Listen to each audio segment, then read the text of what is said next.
Hello दोस्तों, स्वागत है आपका हमारे YouTube channel TET fact academy में। मैं हूं शशिकांत राय और आज के वीडियो में बात करने वाले हैं चरणों या शिक्षक बहाली से संबंधित जो कमेंट्स मेरे चैनल पे आते हैं उनके बारे में। लगभग आप सभी लोग शायद नहीं जानते होंगे, लेकिन कम से कम 80% ऐसे शिक्षक अभ्यर्थी हैं जो मेरे चैनल से जुड़े थे और लगभग जिनकी काउंसलिंग हो चुकी है और वो कहीं ना कहीं 1 से 5 या 6 स्ट्रीट में सेलेक्ट हो चुके हैं। इसलिए मेरे जो व्यू आते हैं वो थोड़े कम आते हैं, यानी कि बहुत मुश्किल से 1000 व्यू तक या 1200-1500 तक पहुंचते हैं।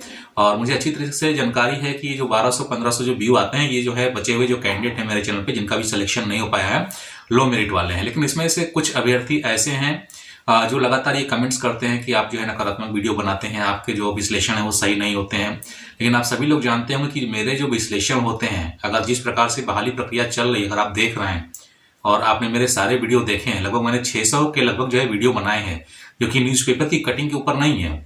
ये मेरे विश्लेषण है जो मैं देता हूँ, कट ऑफ के विश्लेषण हो और चाहे जो है कोई टेक्निकल पेज फंसने वाला था उसके बारे में, केसेस के जो विश्लेषण होते हैं वो मेरे वीडियो चैनल पे जो है आते रहते हैं।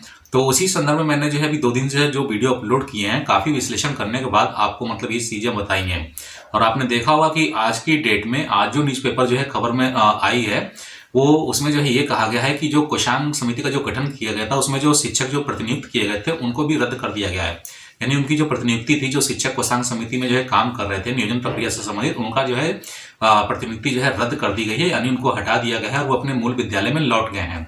और इसके साथ ही एक खबर ये भी छपी है कि 18 नियोजन इकाइयों की जो है मेरिट लिस्ट का अभी कोई अता पता नहीं है। तो दोस्तों सिर्फ ये 18 नियोजन इकाइयां नहीं है, अभी जब काउंसलिंग की जो डेट्स जो दी गई हैं आपकी 3rd फेज के लिए, आप देखिएगा जब काउंसलिंग स्टार्ट होगी तब आपको वास्तविकता जो है पता चलेगी कि ऐसी बहुत सारी नियोजन इकाइयां होंगी जिनकी मेधा सूची नहीं है। और जिन लोगों ने अभी तक पार्टिसिपेट किया है, चाहे 1st फेज की काउंसलिंग हो चाहे 2nd फेज की काउंसलिंग हो, अगर आपने अच्छे से देखा हुआ तो किसी की भी मेरिट लिस्ट नहीं आई थी। जब आप काउंसलिंग सेंटर पे पहुंचते थे तो वहां पर मेरिट लिस्ट चिपकाई जाती थी, या तो मेरिट लिस्ट नियोजन समिति के जो कर्मचारी होते थे, जो शिक्षक कर्मचारी होते थे, उनके हाथों में मिलती थी। यहां तक कि वेबसाइट से जिला वेबसाइट की जो वेबसाइट थी उस पर जो रोस्टर था, सीटों की जो संख्या थी वो भी जो है हटा दी गई थी। तो यहाँ पर आप एक चीज ये ध्यान रखिए कि हमारे चैनल पे जो बातें आपको बताई जाती हैं काफी विश्लेषण करके बताते हैं और बिल्कुल मतलब एग्जैक्ट बताते हैं। ये भी नहीं है कि अपने मन से कुछ बोल देते हैं। सारी चीजें जो आगे पीछे जो प्रक्रियाएं चल रही हैं, जो अगल बगल जो कार्रवाइयां हो रही हैं, ठीक है, उन सब चीजों को मिलाने के बाद अगर कोई बात हम बोलते हैं तभी बोलते हैं, नहीं तो ऐसे हम कोई भी मतलब फर्जी चीज नहीं बोलते हैं कि हाँ कुछ भी उठे और बोल दिए। जैसे अन्य चैनल वाले होते हैं कि जो है उनके जो है वीडियो के जो है टाइटल पे कुछ और लिखा रहता है, अंदर आप खोलते हैं तो कुछ और लिखा रहता है। तो यहाँ पर जो 3rd फेज की जो काउंसलिंग जो होने की उम्मीद आप लोग लगा के बैठे हैं, तो आप बिल्कुल मान के चलिए कि नियोजन समिति का गठन नहीं हुआ है।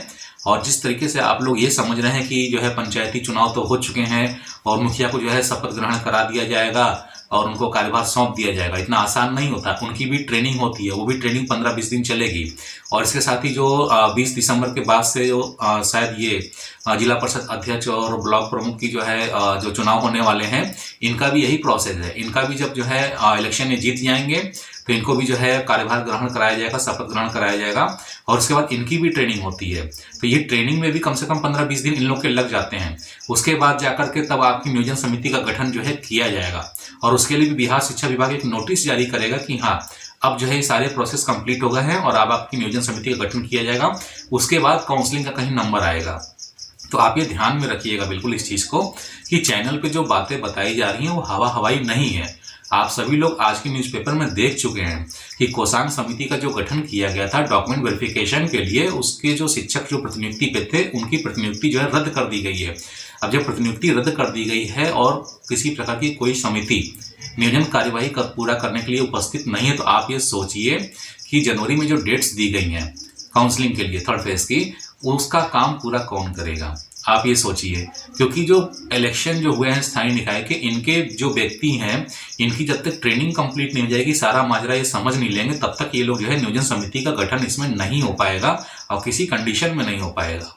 और नियोजन पत्र की जो बात है वो तो बिल्कुल आप भूल जाइए कि फरवरी में आपको नियोजन पत्र मिलेगा, क्योंकि जब जनवरी के लास्ट तक जो है ये आपकी जो है काउंसलिंग प्रक्रिया ही चलेगी और उसके बाद उनके डॉक्यूमेंट जमा होंगे तो पूरी फरवरी तो आपकी डॉक्यूमेंट वेरिफिकेशन में निकल जाएगी। और आप सभी लोग देख रहे हैं कि अभी जो 1st फेज की काउंसलिंग हुई थी, 2nd फेज की जो काउंसलिंग हुई थी, उसके जो डॉक्यूमेंट वेरिफिकेशन है अभी तक कंप्लीट नहीं हुए हैं। तो ये फर्स्ट फेज की और सेकंड फेज की डॉक्यूमेंट वेरिफिकेशन, उसके बाद जो थर्ड फेज के डॉक्यूमेंट आएंगे फरवरी में निकल के, अगर जनवरी में काउंसलिंग होती है थर्ड फेज की तो उसमें कितना लंबा समय लगेगा। यानी फरवरी में भी आपको नियोजन पत्र किसी कंडीशन में नहीं मिलने वाला है। आप लोग जो है बेवजह के ऐसी टिप्पणियां हमारे चैनल के कमेंट बॉक्स में ना करें कि आप नकारात्मक वीडियो बनाते हैं, आपकी सोच नकारात्मक है। देखिए, जो सच बात होती है उसको बताना कोई बुरी बात नहीं है। आप लोग अगर जो है पर्दा डाल के रखना चाहते हैं, अगर आप इसी में खुश हैं कि आप लोगों को जो है हम सिर्फ झूठ बोलें, झूठ बोलने का मतलब है कि आप जो सोच रहे हैं आपके बारे में वैसा ही कहें, यानी कि जो न्यूज़पेपर में छप गया वैसा ही आपको बता दें कि हाँ ठीक है, बिहार शिक्षा विभाग ने कह दिया है, बिहार शिक्षा मंत्री ने कहा है कि फरवरी में जो है आपको नियोजन पत्र मिल जाएगा, जनवरी में आपकी काउंसलिंग हो जाएगी। तो ये सब बेकार की बातें हैं, ठीक है, क्योंकि वो आपको सिर्फ उलझाए रखे हुए हैं और आप लोग उसमें उलझते चले आ रहे हैं। और ये बहुत लंबा प्रोसीजर चल रहा है, 3 साल से ऊपर बीत चुके हैं यही चीज़ मुझे देखते देखते। और आप अभी अगर नए हैं, अभी आपने नया आवेदन किया था तो आप 3 साल से देख रहे हैं, हम 2012 से इस चीज़ को देख रहे हैं। 2012 से प्रक्रिया चली आ रही है, जो कि शिक्षक भर्ती कंप्लीट अभी तक पूरी सीटों पे नहीं हो पाई है। और अगर आप लोग सोचते हैं कि थर्ड फेज के बाद आपको जो है नियोजन पत्र मिल जाएगा, तो ये भी संभावना कम ही है। अगर पूरा भी कर लेते हैं थर्ड फेज का डॉक्यूमेंट वेरिफिकेशन वगैरह भी, तो भी आपको नियोजन पत्र जल्दी नहीं मिलने वाले हैं। क्योंकि इसके बाद जो सीटें बचेंगी, जो 45,000 के लगभग सीटें बचेंगी, उस पर जो बचे हुए अभ्यर्थी हैं बिल्कुल वो लोग महाआंदोलन करेंगे, धरना प्रदर्शन करेंगे। क्योंकि 45,000 सीटें बचना कोई आम बात नहीं होती है, और उसमें भी अभी 65 से 70% के अभ्यर्थी भी बाकी हैं, ठीक है।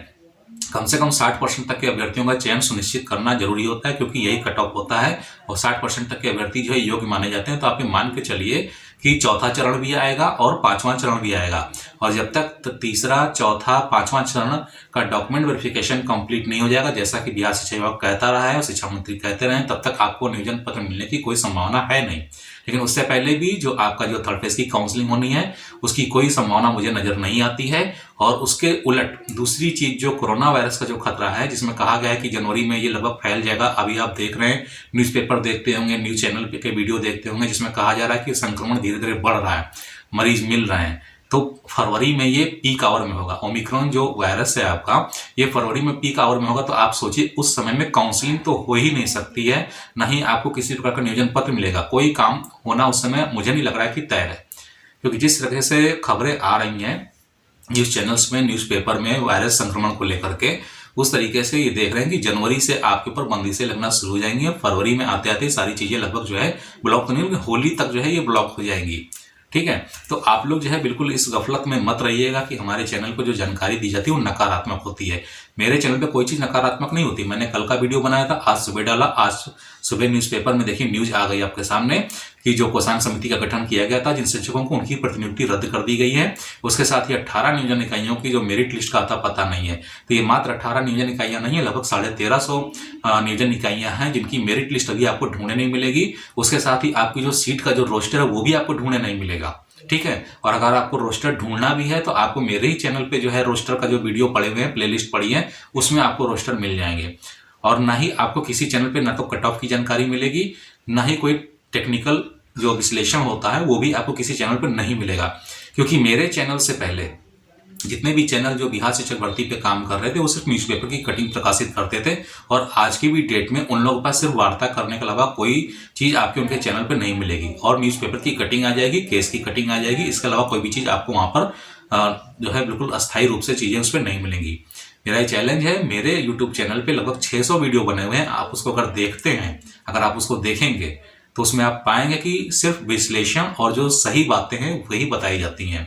इसीलिए हमने अपने चैनल का नाम ही टेट फैक्ट एकेडमी रखा है कि जो फैक्ट बातें हैं, टीटी या टीचर रिलेटेड जो भर्ती होती है उससे जो फैक्ट बातें हैं वही हम अपने चैनल पर बताते हैं। तो अभी आपको जो है हम सच्चाई बता रहे हैं, और आप अभी तक सच्चाई देखते आ रहे हैं, क्योंकि अभी तक ना तो आपको नियोजन पत्र मिला है, ना तो किसी की काउंसलिंग कंप्लीट हुई है। और जिन भाई बंधुओं के दिमाग में ये चल रहा है कि ये थर्ड फेज की काउंसलिंग है, तो मैं आपको बता दूं कि ये थर्ड फेज की काउंसलिंग नहीं हो रही है, ठीक है। फर्स्ट फेज में जो काउंसलिंग जिन सेंटर्स पे नहीं हुई थी उनकी लिस्ट दी गई है, और फर्स्ट फेज और सेकंड फेज में जहां की काउंसलिंग रद्द हुई थी या स्थगित हुई थी, ये उनकी काउंसलिंग हो रही है। ये कोई तृतीय चरण की काउंसलिंग नहीं है, ये पुरानी काउंसलिंग है। इसको भले लोगों ने थर्ड फेज की काउंसलिंग का नाम दे दिया है, क्योंकि अगर थर्ड फेज की काउंसलिंग होती तो जितनी नियोजन इकाइयों में जितनी सीटें बची हैं सब पर काउंसलिंग होती। ये आपको अपने दिमाग से बातें जो है सोचनी पड़ेंगी कि आपको पूरी तरीके से जो है घुमाया जा रहा है, क्योंकि वैसे भी आप लोगों को ज्यादा एक्सपीरियंस भी नहीं है और ना ही कोई जो है आपको पास टेक्निकल नॉलेज है ज्यादा कि हाँ किसी प्रोसेस को पूरा करने में कितना समय लगता है। आप ये मान के चलिए कि पंचायत के जो मुखिया होते हैं, जो जिला परिषद के जो प्रमुख वगैरह जो चुने जाएंगे, उन सबकी भी ट्रेनिंग होती है। बिना ट्रेनिंग के किसी को नहीं रखा जाता है। उसके बाद जो जिला नियोजन समिति, जो नियोजन इकाई की जो समिति बनती है, उसकी भी उनको ट्रेनिंग दी जाती है, तभी तो नियोजन इकाई में जाकर के काउंसलिंग कराएंगे। काउंसलिंग की भी उनको ट्रेनिंग दी जाती है। इन सब चीजों में समय लगने वाला है। और आप लोग जानते हैं कि इस समय वर्तमान में बिहार के किसी भी जिला में, किसी भी नियोजन इकाई में कोई समिति का गठन नहीं हुआ है जो कि काउंसलिंग प्रक्रिया को सुचारू रूप से जो है चालू करवा सके, या आपको नियोजन पत्र बांट सके, या डॉक्यूमेंट वेरिफिकेशन कर सके। क्योंकि कोषांग समिति में जो शिक्षक काम कर रहे थे उनकी प्रतिनियुक्ति रद्द कर दी गई है। उसका भी जो है डॉक्यूमेंट वेरिफिकेशन पे जो है इफेक्ट पड़ेगा और काउंसलिंग पे इफेक्ट पड़ेगा। इसके साथ ही नियोजन पत्र में भी आपका इफेक्ट पड़ेगा। एक चीज ये भी आप लोग जो है जान रहे होंगे कि जो नियोजन इकाइयां जो काम करती हैं, ठीक है, उनमें जो शिक्षक लगे रहते हैं उनके पास अन्य भी काम होते हैं, वो स्कूल के अन्य भी काम करते हैं। तो ये बहुत सारी चीजें जो फैक्ट होती हैं जिनके बारे में आपको या तो जानकारी है अगर, तो आप या तो आंखें बंद करके जो है सीधा सीधा सोच रहे हैं कि बस हमारा काम किसी तरह से हो जाए, हमको नियोजन पत्र मिल जाए, हमारी काउंसलिंग हो जाए। लेकिन ये इतना आसान नहीं होता मेरे भाई, आप लोग इसको समझना पड़ेगा। सोच किसी की नकारात्मक या सकारात्मक नहीं होती है। अगर कोई व्यक्ति जो है आपके फेवर में बोलता है तो वो सकारात्मक होता है, आपके फेवर में नहीं बोलता है तो नकारात्मक होता है। लेकिन हम यहाँ पर जो बातें बताते हैं वो जो न्यूज़पेपर में बातें छपती हैं, फिर उनको हम एनालाइज करते हैं, तब यहाँ पर अपने चैनल पे आके बोलते हैं, भले ही आपको नकारात्मक लगे और चाहे सकारात्मक लगे। और जहां तक जो है बात है कि अनसब्सक्राइब करने की, तो अगर आप मेरे चैनल को अनसब्सक्राइब करना चाहते हैं तो आप कर सकते हैं, इसमें कोई दिक्कत नहीं है मुझे, क्योंकि इससे मुझे कोई फर्क नहीं पड़ता है, ठीक है। क्योंकि ना तो इससे इतना पैसा मिलता है कि किसी की गृहस्थी चले, किसी का घर चले, ठीक है, तो इतना इससे पैसा नहीं मिलता है। क्योंकि जो व्यूज आते हैं आप लोग के सामने, आप लोग व्यूज देखते हैं, तो व्यूज के हिसाब से मुझे कोई खास अर्निंग नहीं होती है, ठीक है। तो कहने का मतलब यह है कि जो चैनल पे जो बातें हम बताते हैं वो बिल्कुल फैक्ट बातें बताते हैं। अगर आपको समझ में आता है तो आप मेरे चैनल पर रुकिए, और नहीं समझ में आता है तो चैनल पे मत रुकिए, आप बिल्कुल जा सकते हैं। अभी तक आपने जो सपोर्ट किया उसके लिए बहुत बहुत धन्यवाद। बस आज की वीडियो मुझे इतना ही कहना था, तो जल्दी मिलते अपने नए वीडियो के साथ में, तब तक के लिए इजाजत दीजिए, धन्यवाद।